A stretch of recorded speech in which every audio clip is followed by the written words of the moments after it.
Let me tell you about the kind of person who saves your life without telling you they are saving your life. Not a dramatic save. Not the kind where someone pulls you out of traffic or talks you off a ledge. The quiet kind. The kind where someone plants something in the ground years before you need it. Tends to it without mentioning it. And then one day when everything around you has burned down, you look at your feet and there it is.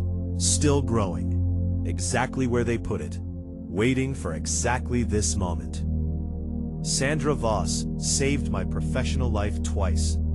The first time was in 2011, when she insisted on a clause in a founding document that I signed without fully appreciating, and forgot about for 12 years.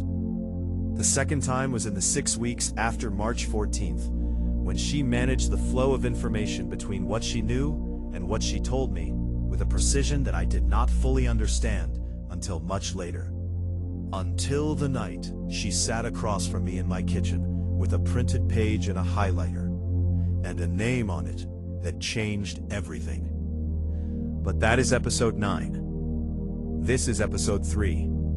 This is the story of Sandra Voss, how she came to be in my life, what she built quietly in the background of everything I was building loudly in the foreground, and what she found buried in the pre-IPO paperwork 14 months before the board meeting, that she chose, carefully, deliberately, for reasons that took me a long time to fully understand, not to tell me yet.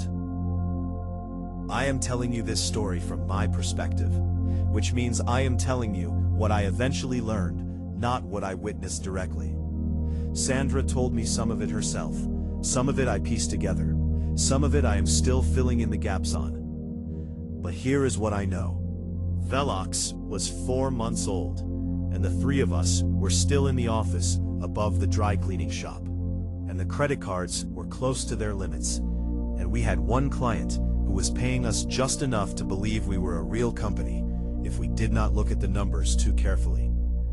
We needed to formalize articles of incorporation, shareholder agreements, operating agreements, intellectual property assignments, the legal skeleton that turns 3 people with a good idea and a shared delusion into an actual entity that can raise money and hire people and eventually be worth something. I asked around for attorney recommendations. 3 different people gave me 3 different names. One of them, a mentor of mine named Gerald, who had built and sold 2 companies and whose judgment I trusted more than almost anyone's, gave me Sandra's name with a specific description. He said, "She is paranoid in exactly the right ways, and she will tell you things you do not want to hear, and you will be grateful for both of those qualities at some point down the road." I called her that afternoon. She answered her own phone, which I liked immediately. Attorneys who answer their own phones at small firms are either struggling or supremely confident. And Sandra's voice communicated clearly that she was not struggling. We met for coffee 2 days later. She was 34. She had the kind of face that communicates intelligence before the person speaks. Something in the eyes, the quality of attention. She listened to me describe what we were building with the focused stillness of someone who was processing rather than waiting for their turn to talk. Then she asked me 4 questions. Not about the business, about the people. She asked me how well I knew my co-founders. I said, very well. She asked me what I would do if Daniel and I disagreed about a fundamental strategic direction. I said, we would work it out. She looked at me with a specific expression, not skeptical exactly, more like noting the optimism for future reference. She asked me what would happen to the company if one of the founders left unexpectedly. I said, we would manage. She asked me what protections I had for my own position as founder if the board ever decided to go in a different direction. I said I had not thought about that yet. She said, that is the first thing we are going to think about. We met 3 more times before she drafted the founding documents. Each meeting, she came with questions. Not legal questions, human questions. About trust and conflict, and what happens when people who build something together stop wanting the same things. She seemed less interested in the best-case scenarios and intensely focused on the worst ones. I found this mildly excessive at the time. I was 31 and full of the specific invincibility that comes from building something that feels like it might actually work. Worst-case scenarios felt like someone else's problem. We were going to be fine. The three of us were solid. We were building something together. Sandra nodded when I said these things, made notes, and then drafted the most carefully protective founding agreement I have ever seen, in the opinion of every attorney who has reviewed it since, including Section 14. I want to explain this properly because I glossed over it in Episode 1, and it deserves more than a gloss. This clause was the hinge on which the entire story turned, and you should understand exactly what it was and why Sandra insisted on it. When you co-found a company with other people, you all own shares. Those shares come with two things: economic rights, meaning you get a percentage of the money if the company is sold or goes public, and voting rights, meaning you get a say in major decisions. In the early days, these things are simple. You each own a percentage, and your vote reflects that percentage, and that is that. As a company grows and raises money, it gets more complicated. Investors want protections. New agreements get signed. Sometimes the voting rights attached to founder shares get adjusted, capped, limited, modified, as part of deal terms. This is normal. It happens at almost every significant funding round. Founders accept some limitation on their voting power in exchange for the capital they need to grow. The 2019 agreement had done this to me. As part of our Series C terms, my voting rights had been capped at 12%, even though my economic ownership was 23.4%. At the time, I had focused on the economic terms, the valuation, the dilution math, the deal structure, and had not given sufficient attention to the governance implications. Sandra had been on maternity leave. The attorney covering for her had reviewed the 2019 document, but had cross-referenced it against the original founding agreement less thoroughly than Sandra would have. It was a gap. Not a huge one in normal circumstances, but a gap. What Section 14 said, in the careful, precise language that Sandra favored, was this: if a founding member was removed from their executive position involuntarily, meaning against their will and without their consent, any previously modified or suspended voting rights attached to their shares would automatically restore to the original terms of the founding agreement. The logic behind it was Sandra's logic, and it was airtight once she explained it to me. She had said, the modifications to your voting rights are built on the assumption of a functional working relationship between the founders and the board. If that relationship breaks down to the point of an involuntary removal, then the original conditions no longer apply, and the protections you agreed to waive in good faith should no longer apply either. You should not be in a position where the board can limit your votes, use those limited votes to remove you, and leave you without recourse. That is not a governance structure, that is a trap. I had signed the agreement, filed it in my head as thorough legal caution, and moved on. What I did not fully appreciate, what I could not have appreciated without knowing what was coming, was that Sandra had not just written a protective clause, she had written a loaded gun and filed it in the fourth cabinet from the left, and waited 12 years to see if anyone would be stupid enough to pull the trigger. They were.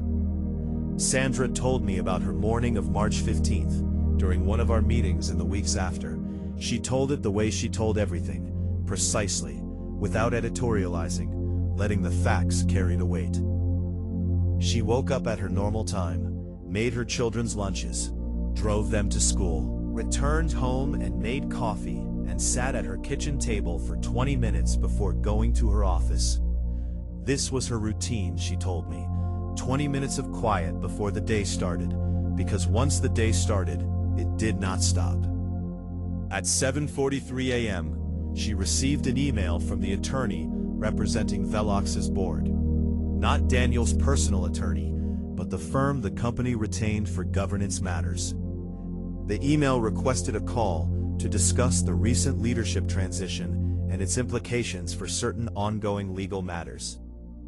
Sandra read the email, drank her coffee, did not respond immediately.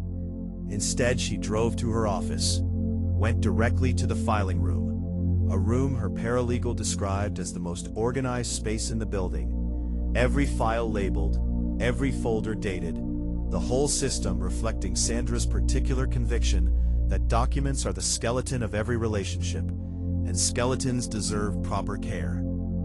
She pulled the Velox folder, the original one from 2011, sat down at her desk, and read the entire founding agreement from the beginning. She told me it took her 40 minutes. She knew the document well, but she read it completely anyway, because that was how she worked. She did not skim. She did not jump to the relevant section. She started at page 1 and read every word, because every word had been chosen deliberately and deserved to be read that way. When she reached section 14, she stopped. Read it again. Made a note on her legal pad. One word, underlined 3 times. Restored. She sat back, did the mathematics. 23.4%. Votes fully restored by the act of involuntary removal. The board had used a capped voting position to remove me, and in doing so, had uncapped it. The mechanics of it had the quality of an elegant trap that the trap's target had walked into with complete confidence. She said she sat quietly for a moment, appreciating the architecture of it, before moving on to what needed to happen next.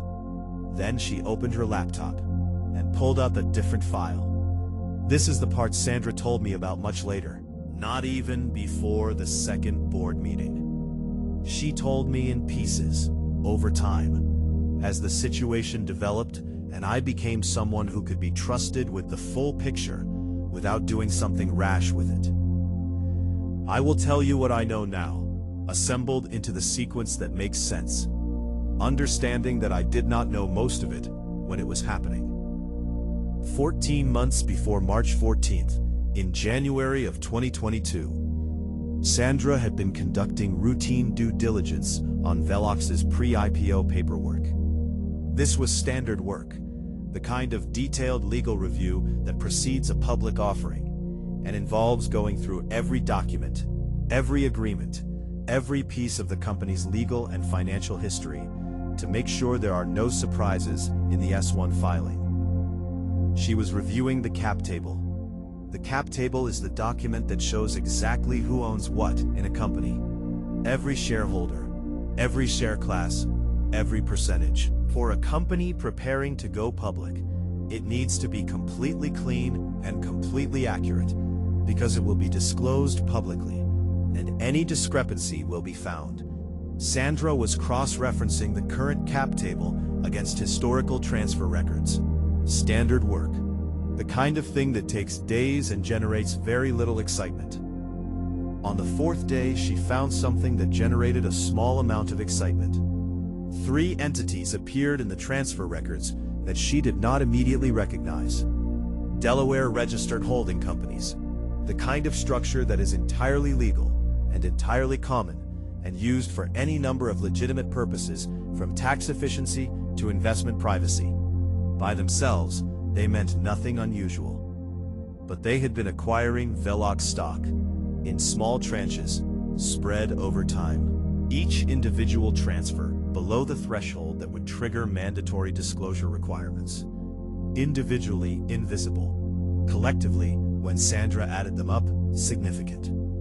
She ran a beneficial ownership analysis. This is the process of looking past the legal entity to find the actual human being whose money is behind it. It is painstaking work. It involves corporate registration documents and tax filings, and sometimes simply very patient cross-referencing of names and addresses and dates until the trail becomes clear. It took her 11 days. At the end of those 11 days, she had a name. She wrote it on a piece of paper, folded it, put it in the back of the Velox founding folder in the 4th cabinet from the left. Filed it the way she filed everything, carefully, completely, in exactly the place she would be able to find it when she needed it.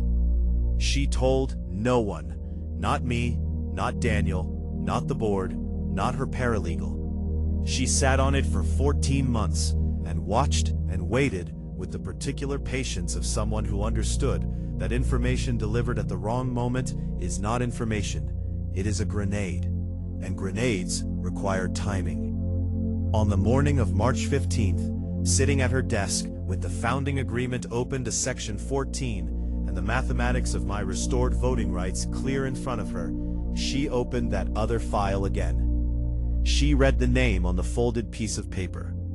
And then she said something to her empty office. She said, Oh, she's good. I asked Sandra this directly. Not aggressively. I understood by the time I asked it that she had made a judgment call and that her judgment calls were generally correct. But I needed to understand the reasoning. We were sitting in her office, about 4 weeks into my 6 weeks of silence. She had just walked me through the full legal strategy, the restoration clause, the 3 procedural issues with the March 14th vote, the approach to the institutional investors. We had covered everything I needed to know to execute the plan. Then I asked her about the other thing. She had not told me about it. She had not mentioned a name or a file, or a 14-month-old discovery, or any of it. But I had sensed, in the way that you sense things about people you have worked with for a long time, that there was a layer underneath the layer she was showing me. A room inside the room. What else do you know? She looked at me for a long moment, the considering look, the one where she is running the calculation of what to tell you and when and how much. Then she said, "There are things I know that you are not ready to know yet." I said, "Try me." She said, "Marcus, right now you need to be focused on one thing, the restoration clause, the IPO leverage, the second board meeting. That is the complete picture you need to execute the next 6 weeks correctly. If I give you more than that picture right now, you will not execute it correctly." I said, "Why not?" She said, "Because what I know involves a person you have known for 11 years and trust completely. And if I tell you now, it will change how you move through every interaction between now and the board meeting. And the board meeting requires you to be exactly yourself. Not a version of yourself that knows something you cannot unknow." I sat with that. She was right. I knew she was right the moment she said it. Sandra had a quality of being right about human beings that went beyond legal expertise into something more like wisdom, and I had learned over 11 years to trust it, even when it frustrated me, which it did, enormously. Sitting across from her, knowing she was holding something that mattered, and not being able to reach it. But I trusted her. I said, "After the board meeting." She said, "After the board meeting, I will tell you everything." I said, "Everything." She said, "Everything." We looked at each other across her desk, the founding folder between us. The Austin afternoon outside the window, the city going about its business. Then she moved on to the next item on the legal agenda, and I followed her because that was what the situation required, and Sandra was almost always right about what the situation required. I want to tell you something about Priya Nair that I think is important context for everything that follows. In the 11 years of building Velox together, the three of us had occupied very different spaces in the public narrative of the company. I was the face, the one who went on stages and did interviews and whose name appeared first in every sentence. Daniel was the operator, the one who made the trains run on time, who sat across from institutional investors and made them feel safe, whose presence in the room communicated stability and professional competence. Priya was the one everyone described as brilliant and nobody fully explained. Every profile of Velox mentioned her. Everyone described her as exceptional. CTO, co-founder, the technical architecture behind everything we built. The journalists who wrote about us always included a quote from her or a reference to her contribution. And then they moved on. Back to me, usually. Back to the vision and the story and the founding mythology. Priya never complained about this. I never heard her complain about it once in 11 years. She came to the events she needed to come to, said what needed to be said, and then went back to her work. She did not seek the spotlight, did not build a personal brand, or cultivate press relationships, or do any of the things that I did instinctively, and Daniel did strategically. She just worked. I had always interpreted this as personality. Some people are private. Some people find the public performance of their professional identity exhausting rather than energizing. Priya was clearly one of those people, and I respected it. Sandra had a different interpretation. Sandra had told me this, obliquely in the early years, in a comment I had not fully absorbed at the time, that the most dangerous position in any power structure was not the most visible one. Visibility creates targets. Visibility requires constant management and performance and defense. The most powerful position was the one that was underestimated, the one that nobody was watching carefully, because everybody assumed they already knew what it was. Priya had occupied that position for 11 years. Sandra had noticed. I had not. When Sandra found the name at the end of her beneficial ownership analysis, she said, and I believe this completely, knowing Sandra, that she was not entirely surprised. Not that she had predicted it, but that when the name appeared at the end of the trail, it had the quality of something that made sense in retrospect. The way certain revelations do not shock you so much as clarify things you have been looking at without seeing. She had watched Priya for 11 years. She had observed, from the careful remove of the company's outside counsel, a person who said less than she knew, moved less than she thought, and built things quietly in the background of everything louder happening in the foreground. She had recognized something. Herself a little. The paranoid kind. The kind who planned for the possibility and prepared for the certainty, and filed things in the right cabinet and waited. Sandra had written Section 14 to protect me, but when she found that folded piece of paper, I think some part of her, the professional part, the part that evaluated everything on its merits, regardless of personal loyalty, felt something adjacent to admiration. "Oh," she had said to her empty office. "Oh, she's good." In the 4th week of my silence, Sandra handed me a document across her desk. 40 pages, spiral-bound, her name on the cover as author, which was unusual. Sandra normally produced legal memos without her name on them as a professional habit. She had put her name on this one deliberately. She explained why. If this document was ever going to be presented in a room, the people in that room needed to understand immediately that it had been prepared by someone who knew the founding documents of Velox better than anyone alive, and was prepared to stand behind every word of it. The document was in 3 sections. The first section laid out the restoration clause, what it said, what it meant, what the current voting position of Marcus Reed actually was, as of March 14th at 8:31 a.m. It was 14 pages long, and it was airtight. Every possible counter-argument was addressed and dismissed with the specific efficiency of someone who had thought about this for 12 years. The second section identified the 3 procedural issues with the March 14th vote. I will not go into technical detail, but the summary is this.